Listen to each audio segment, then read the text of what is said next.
ಇಂದಿನಿಂದಲೇ ಧಾರವಾಡ ಪ್ರತ್ಯೇಕ ಪಾಲಿಕೆಯಾಗಿ ಅಸ್ತಿತ್ವಕ್ಕೆ ಬರ್ತಾ ಇದೆ. ರಾಜ್ಯ ಗೆಜೆಟಿಯರ್ನಲ್ಲಿ ಅಧಿಕೃತ ಪ್ರಕಟ ಆಗಲಾಗಿದೆ. ಕಳೆದ ಸಂಪುಟ ಸಭೆಯಲ್ಲಿ ತೆಗೆದುಕೊಂಡಿದ್ದಂಥ ನಿರ್ಣಯ ಇದು. ಹುಬ್ಬಳ್ಳಿ ಧಾರವಾಡ ಪ್ರತ್ಯೇಕಕ್ಕೆ ಒಪ್ಪಿಗೆ ಕೂಡ ಸಿಕ್ಕಿತ್ತು. ಮೊದಲು ಅವಳಿ ನಗರಗಳು ಪಾಲಿಕೆ ಆಗಿದ್ವು, ಈಗ ಧಾರವಾಡ ಪ್ರತ್ಯೇಕ ಮಹಾನಗರ ಪಾಲಿಕೆ ಆಗ್ತಾ ಇದೆ. ಧಾರವಾಡಕ್ಕೆ ಸಿಗಲಿದೆ ಮತ್ತಷ್ಟು ವಿಶೇಷವಾದಂಥ ಸೌಲಭ್ಯ. ಬಹು ವರ್ಷಗಳ ಬೇಡಿಕೆ ಕೂಡ ಇದಾಗಿತ್ತು. ಫೈನಲಿ ಅದಕ್ಕೊಂದು ಅವಕಾಶ ಕೂಡ, ಒಪ್ಪಿಗೆ ಕೂಡ ಸಿಕ್ಕಿತು. ಇದೀಗ ಧಾರವಾಡಕ್ಕೆ ವಿಶೇಷವಾದಂಥ ಸೌಲಭ್ಯಗಳು ಸಿಗುವಂಥ ಖುಷಿಯಲ್ಲಿ ಅಲ್ಲಿನ ಜನರು ಕೂಡ ಇದ್ದಾರೆ.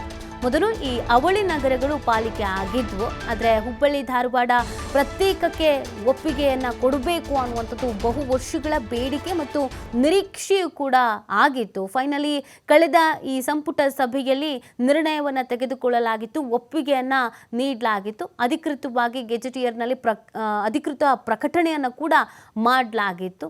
ಸೊ ಈಗ ಧಾರವಾಡ ಪ್ರತ್ಯೇಕ ಮಹಾನಗರ ಪಾಲಿಕೆ ಆಗಿರೋದ್ರಿಂದ ಧಾರವಾಡಕ್ಕೆ ಮತ್ತಷ್ಟು ವಿಶೇಷ ರೀತಿಯಾದಂಥ ಸೌಲಭ್ಯ ಸಿಗುವಂಥ ಖುಷಿಯಲ್ಲಿ ಅಲ್ಲಿನ ಜನರು ಇದ್ದಾರೆ. ಅಲ್ಲಿನ ನಾಯಕರುಗಳ ಬೇಡಿಕೆ ಆಗಿತ್ತು, ಇಲ್ಲ ಇದು ಪ್ರತ್ಯೇಕ ಆಗಬೇಕು, ಬಹುದೊಡ್ಡ ನಗರ ಆಗಿರೋದ್ರಿಂದ ಜನಸಂಖ್ಯೆ ಕೂಡ ಜಾಸ್ತಿ ಆಗಿರೋದ್ರಿಂದ ಅಭಿವೃದ್ಧಿ ಕಾರ್ಯಗಳು ಕುಂಠಿತ ಆಗತ್ತೆ. ಈಗ ಪ್ರತ್ಯೇಕ ಮಾಡಿದ್ರೆ ಅಭಿವೃದ್ಧಿ ಕಾರ್ಯಗಳು ಕೂಡ ಬಹಳ ಸಲೀಸಾಗಿ ಸರಾಗವಾಗಿ ಆಗುತ್ತೆ. ಆಗ ಅಭಿವೃದ್ಧಿ ಕಾರ್ಯಗಳಾಗೋದ್ರಿಂದ ಜನರ ಹಿತವನ್ನು ಕೂಡ ನಾವು ಬಯಸಬಹುದು ಅಂತ ಹೇಳಲಾಗಿತ್ತು. ಹಾಗಾಗಿ ಸಾಕಷ್ಟು ಚರ್ಚೆಗಳು ಕೂಡ ಆಗಿದ್ವು ಇದಕ್ಕೆ ಸಂಬಂಧಪಟ್ಟಂತೆ. ಕಳೆದ ಸಂಪುಟ ಸಭೆಯಲ್ಲಿ ಈ ನಿರ್ಣಯಕ್ಕೆ ಎಲ್ಲರೂ ಕೂಡ ಒಪ್ಪಿಗೆಯನ್ನ ನೀಡಿದಂಥ ಹಿನ್ನೆಲೆಯಲ್ಲಿ ಫೈನಲಿ ಇದೀಗ ಪ್ರತ್ಯೇಕ ಆಗಿರುವಂಥ ಹಿನ್ನೆಲೆಯಲ್ಲಿ ಧಾರವಾಡಕ್ಕೆ ಮತ್ತಷ್ಟು ಬಲ ಬರ್ತಾ ಇದೆ.